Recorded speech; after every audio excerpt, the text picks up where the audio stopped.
thing that human design is really good at helping us understand is the way in which our intuition works. And one of the things that I talk about a lot when I teach intuition is that we are hardwired to receive information on different channels. So if you think about this is really dating me here, Teresa. When you used to turn your radio dial, I don't think you turn it anymore. Now you like push buttons on it, right? And who listens to radio anyway? But if you were tuning your radio dial, right, you would be basically influencing your radio to receive specific frequencies and in a specific way. Your intuition is kind of like different radio stations. So when we talk about intuition in the chart, we talk about clairsentience, that's feeling intuitive information. And anytime you have a lot of openness, you're taking in and feeling and sensing a lot of information.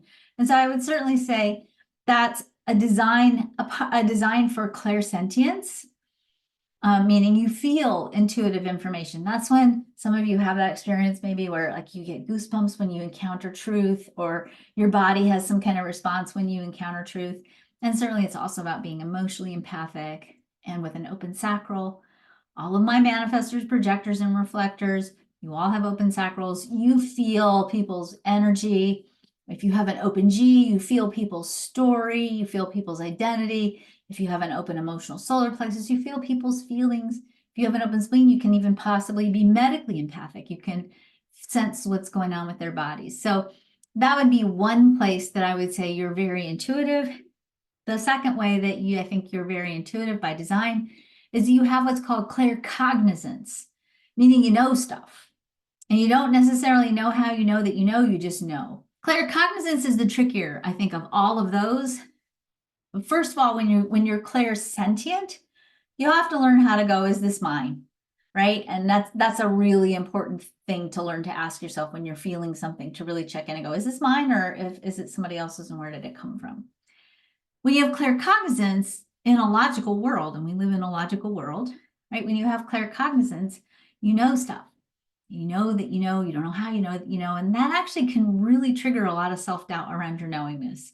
And that sometimes becomes really, really tricky because you feel like you need to prove what you know. You need to figure out, well, how do I know that? And so one of the things that I might suggest that you do to strengthen your intuition, and that's not really a human design question, but I'll answer it anyway. But I would say start keeping a log of your intuitive hits. Because what you really need to build for yourself is a record of your accuracy so that you can start to relax and trust your knowingness. We tend to distrust knowingness of all the different kinds of ways of knowing. And again, part of that is just because we are so deeply designed, or conditioned rather, to be logical. And logic and knowingness don't go together very well. So start keeping a log of your intuitive hits so you can start really going back and going, oh, I was right. Yeah, I'm right. I'm pretty accurate. And then hopefully you can start to trust it a little bit. The other thing that's just interesting, this is just a side note with knowingness. There's an expression that I learned growing up, said it's not the fish who discovered water, right? It's like the fish is in it, they don't know it, right? Sometimes we are so intuitive that we're waiting for like Archangel Michael to show up with a flaming sword at the end of our bed. And in fact, we're so intuitive that it's just part of how we see and sense and feel the world. And we don't realize that we're just intuitive, right? And we can't recognize it because we're just in it.